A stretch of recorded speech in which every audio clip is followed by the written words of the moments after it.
Hi guys, this is Connie. Walked out the door without doing an episode of Connie Reads Max the Mighty, so we're going to do it now before we get a phone call and hopefully no texts. Chapter 16.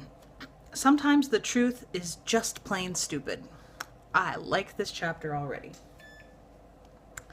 The thing about running at night, you can't even see your feet, let alone the ground. You can't see the holes or the rocks or the old roots grabbing at you. The only thing to do is run faster, fast enough so that nothing sticks. Fast enough so the shadow things can't find you. Fast enough so the dark is cool in your face and you feel like running forever. It's a train that finally stops me. I'm coming down this hilly area of woods and brush, dodging around low tree branches like I've got radar or something. Like I can feel things without actually seeing them. And then I'm out of the woods and into the open, picking up speed, flying downhill like I'm an airplane getting ready to take off. And Worm is my only passenger, and she's still asleep. Ahead of me, something big is moving, and that's when I put on the brakes and I hear the screechy groan of a train grinding along the tracks. Not going fast, but kind of bumping along. Ker-chunk, ker-chunk. Like, no hurry, no problem.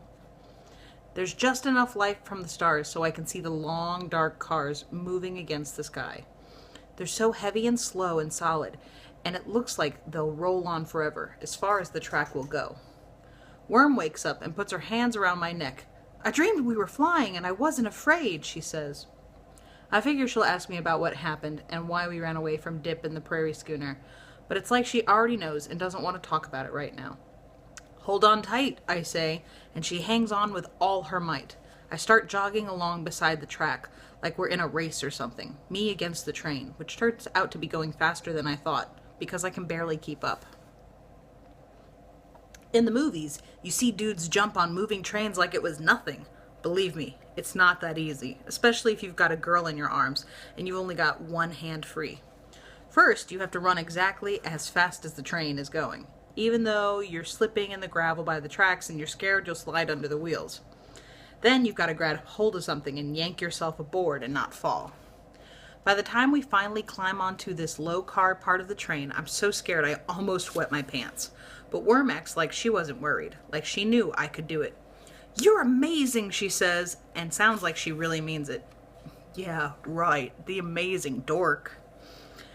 When my heart settles down, I look around. There's a big piece of farm machinery chained down to the car, but plenty of room for me and Worm to stretch out. We're barely settled when the train starts to pick up speed, and then we're rolling around in this long curve out into the countryside. I can't see much, except to tell it's pretty flat and wide open. Funny thing about the stars, when you're looking straight up, they seem to hold still in the sky, even if you're on a moving railroad car. Like the stars won't change no matter what happens. A long time ago, some old dinosaur, he probably looked up and saw the same stars mostly, and I bet he had big feet and a small brain, just like me. I know I should feel terrible about getting run off the prairie schooner and having to leave the dippy hippie behind, but instead, I'm feeling good. They didn't get us, and they won't be sending Worm back to the Undertaker, not so long as we're on this train. And it's like the running part is fun, as long as you don't get caught. Pretty dumb, huh? Well, sometimes the truth is just plain stupid, and you can't help it.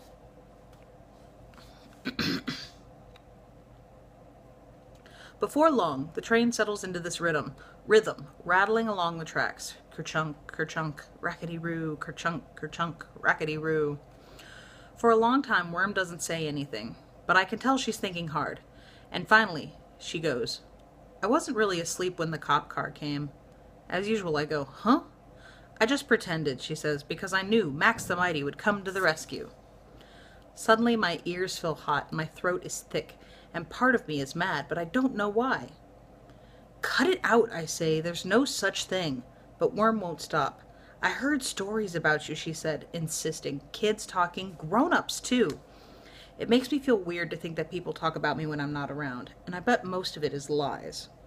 "They said your father killed your mom. Is that part true?" I go, "Yeah." And then I'm not going to say anything else because I hate talking about it. But I'm looking at Worm and seeing how the stars make her face glow, and it's like a knot unties inside of me, and all of a sudden, I want to tell her everything. It happened when I was a little kid, I say. My dad got in a fight with my mom, and he grabbed her around the neck, and he wouldn't let go, even though I tried to stop him. Then afterward, he put me to bed and told me it was all a bad dream.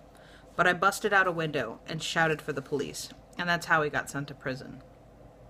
Worm doesn't say anything. She's waiting for me to finish.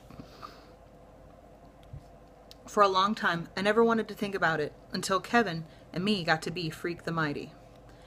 Then he showed me how remembering can be a great invention of the mind. He said, you can't forget the bad stuff because it's part of who you are. He's a really cool guy, huh? The coolest, I say. He even saved my life once. Yeah? What happened? Worm wants to know. Killer Kane. That's what they call my father. They let him out of prison, which really flipped me out. And then one night, he broke into my bedroom and kidnapped me. How come you didn't fight him? I shrugged. It wasn't like I was paralyzed or something. I just couldn't. Worm nods, and I'm pretty sure she's thinking about the Undertaker and how he makes her feel the same way. Like she can't do anything to stop him. Anyhow, Kevin found out where Killer Kane took me, and he figured a way to get me out of there. He filled his squirt gun with soap and vinegar and curry powder and stuff and sprayed it at my old man, and we got away. Pretty smart, Worm says. Yeah, I lost it when Kevin died. It was like the whole world died, you know? Then I started thinking about all the cool things we did, and I wrote some of the stuff down. And then I wasn't angry anymore, just sad. Just sad. I still think about him all the time. Worm sees how bad I'm feeling, and she takes hold of my hand and gives it a squeeze, and then lets go.